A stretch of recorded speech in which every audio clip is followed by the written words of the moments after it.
Hello, good morning, and welcome to this Dawn Busters Taste Challenge. We have two American blended whiskeys. I was going to start at the bottom of the hour, but I got delayed. I couldn't help it.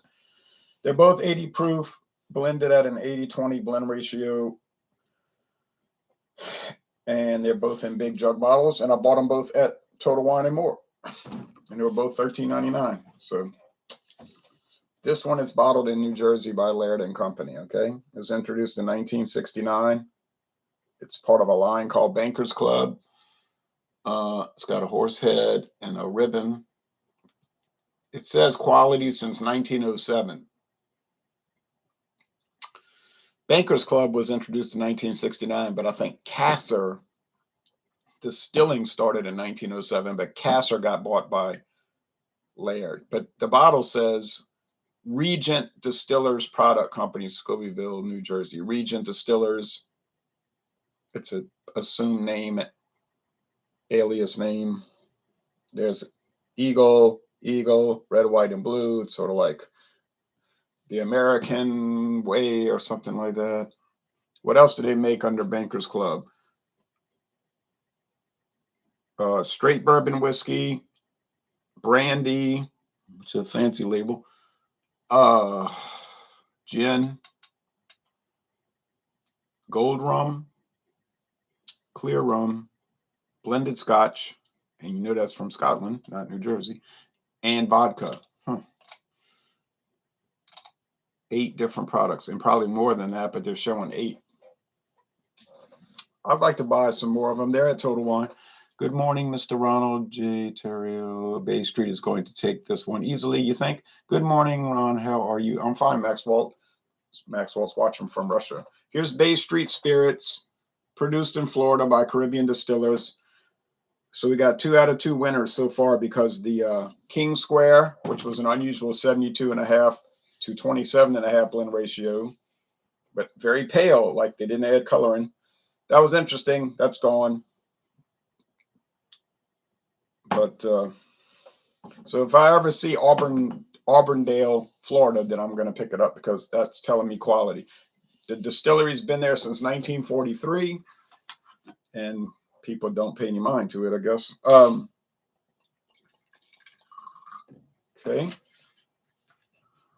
Put that there. Good, that's enough.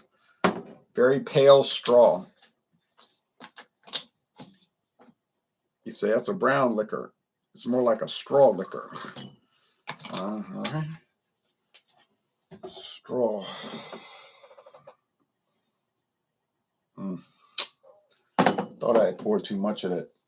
Bankers Club.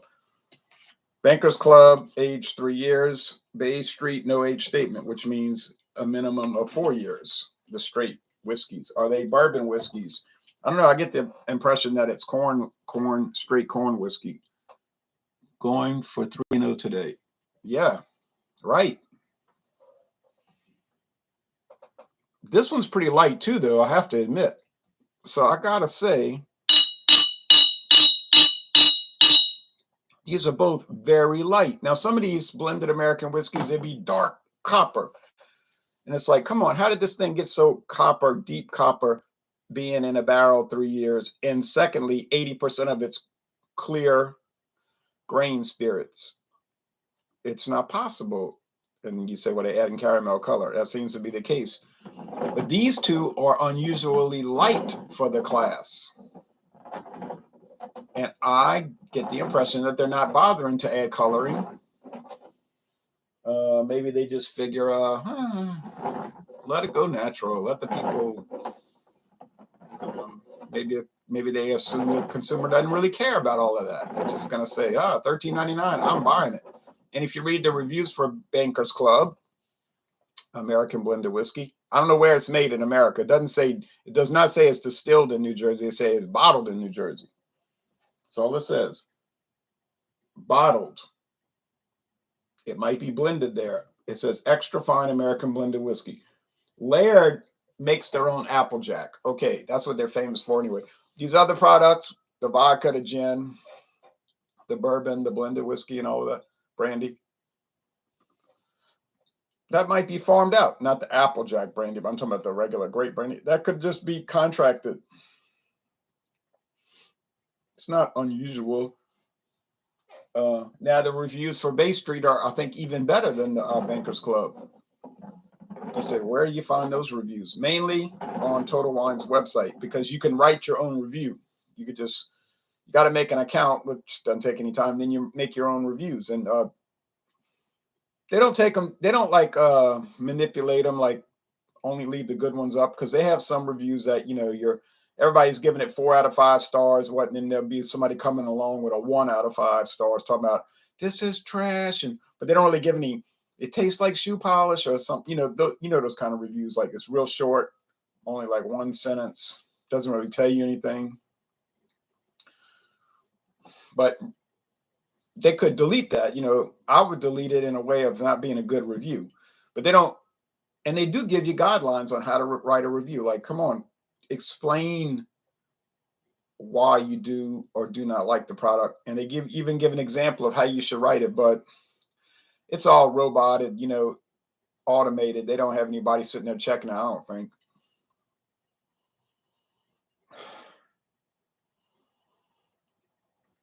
It smells like very light sugar water. What about deep vanilla, charred oak, rich corn, all the deep qualities of bourbon? No, it doesn't smell like that. It smells like light sugar water. This one smells like that too, but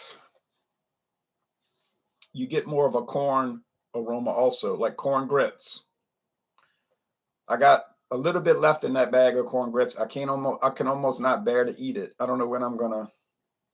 Somebody gave me some pork roast with gravy, and I poured the grits in the gravy, and they got soaked and they puffed up, and I ate them like that because I was like, I can't stand to eat them anymore. But it was too many. I was eating them too much. So, and those yellow grits, they got a stronger flavor. So I'd like to see somebody make a bourbon with white hominy, white corn grits. I don't know of anybody doing that. But then how? But maybe they do. I don't know. The yellow corn is probably so much cheaper though.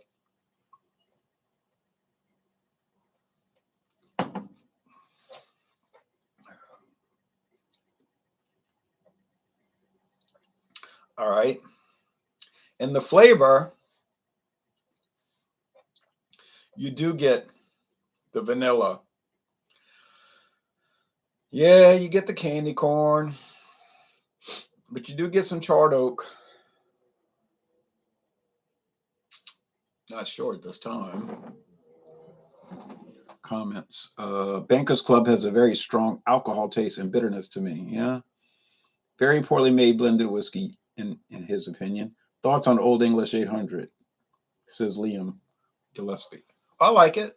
I don't love it. It used to be better, I think, when it was 6% and it was under Pabst and it was charcoal filtered, but they sold it to Miller, got dropped to 5.9.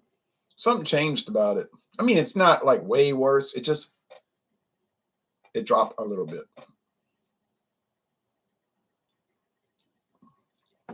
Do I like it? I like it. But I would just get Steel Reserve 211, 6%. We get the 6% here, silver can. It's 1% higher alcohol, 5.9 to 6. I mean, 0.1% higher. And I don't know, it's just a little better. But it's so close, really. It's like these two, they're so close. Now, I'm not finding Bankers Club to be harsh or nasty or poorly made, like you're saying. Actually, I don't know which is which right now. I have to have my eyes closed because if I look down and glance at it, I'm going to know which is which by just one is so pale. And when I see the pale one, I know it's Bay Street. Bay Street from Auburndale, Florida.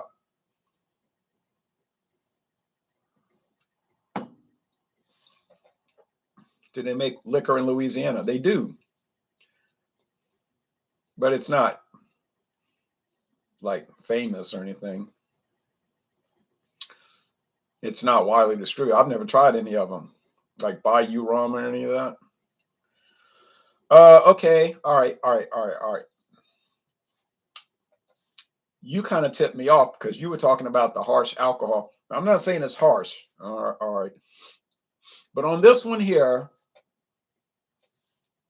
it seems to have a lot of corn liquor. If you want to say moonshine, grain neutral spirits, it's all the same thing. Grain whiskey, grain neutral spirits, ethanol, corn alcohol. It's column stilled, odorless, colorless. It's a base. It's a base for the product. The flavor is not really going to come from that. It will affect it if it's like really low quality. They talk about that on the Johnny Walker website, where they're saying about how, oh, we have to make sure the grain whiskeys are so perfect, and they're showing them in the glasses, they're tasting them, and it's all clear, no color, and or barely any. And then they're talking about how all the flavor is going to come from the malt whiskeys, the single malts. You know, we use this Highland malt, and we use this Kalila or whatever they're using in it.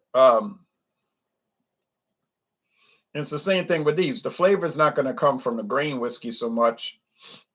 It's going to come from the straight bourbon or straight corn whiskey that they're using.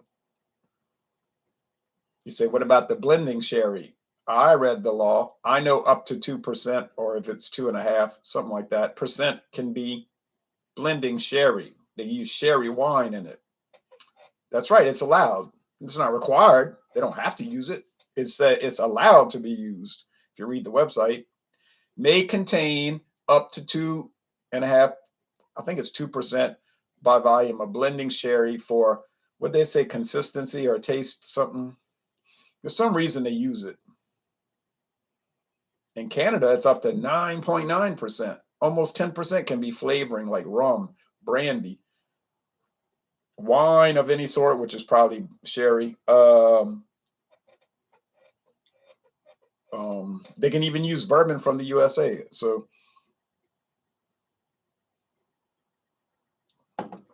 when you get Canadian whiskeys and they have all these wild flavors,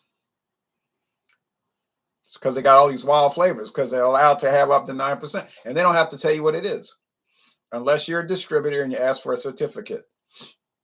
But I was reading a really good article, a Canadian article. I think it was written in Canada, and it was long. It wasn't like something you could read in 10 minutes. And it was saying that law has been on the books for so long, but there's no record. They didn't think they had any record of anybody ever asking for a certificate. You know, it was like, well, the distributor could ask for one, and they have to supply this Canadian whiskey contains 2% blood. You know, whatever.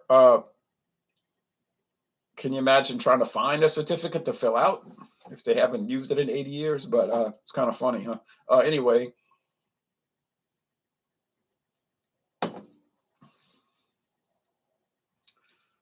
there's like nut oil in this one. Didn't I say Bay Street had like a nut oil, like pecan oil? Okay, I got to hurry up. What's we got? Running out of time here.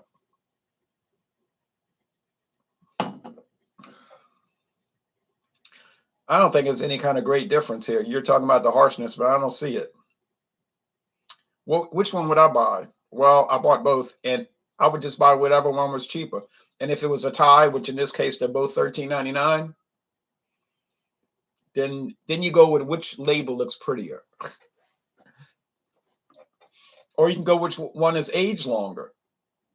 And the Bay Street is aged longer. It's aged at least 4 years by virtue of it not having an age statement. The Castle Laird, the Bankers Club says 3 years or more. And yeah, or more, like a day more. I think they always do like 3 years and a day. Some kind of reason for that, to make sure they covered the date or something. I would love to see some challenges of cheapo liquors versus so-called premium liquors and see the result. Well, I've done some of those with shocking results, with very shocking results. For instance, the last cheap bourbon I did versus Blanton's. This is a tough one. It is. Why does Colt 45 taste similar to Pabst? Have you noticed?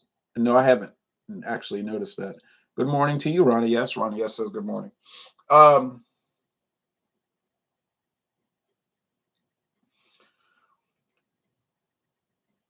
I was doing a very cheap bourbon, but a good one. I went up against Blanton's. Well, it just goes to show you, you pay $60, you think you're getting all this stuff because it's got a horsey on it. And you say, oh boy, look at me. But then, is it really that great? You say, oh yeah, my friend says it's great. Yeah, your friend says it's great, but did you do a blind taste test with it? I don't need to do a blind taste test against some old cheap bourbon. No? Well, why don't you do it though? I know why you won't do it, because then you're going to feel funny for paying that $60. Oh, man. All right. So I think this is the Bay Street. It's a little bit better, maybe, but I'm not really seeing much of a difference, to tell you the truth. I'm just gonna say it's a tie now. That's the way I'm looking at it. But I think this is Bay Street. No, it's the Bankers Club. So Bay Street finally lost. Barely. Is it gonna?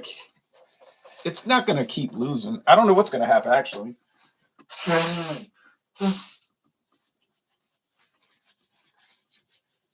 But I definitely don't see how it's gonna lose to doggone Heaven Hill products. I mean, I can't see Bay Street losing to Kentucky Bow or J.W. Dant Charcoal Perfected or T.W. Samuels, or definitely not Clubhouse with that weird off the wall flavor.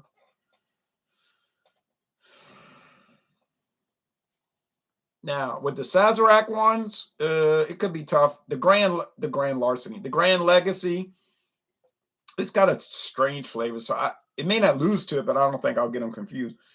And then the Seagram 7, I don't see how they're going to beat Seagram 7. You know, Bay Street is nice, but ain't no Seagram 7. All right.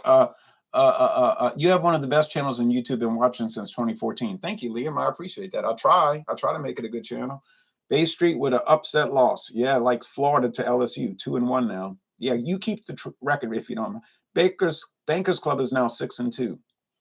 Yeah, he's keeping records. All right, Artie, no records. What are you going to do with records? Pay taxes? Okay.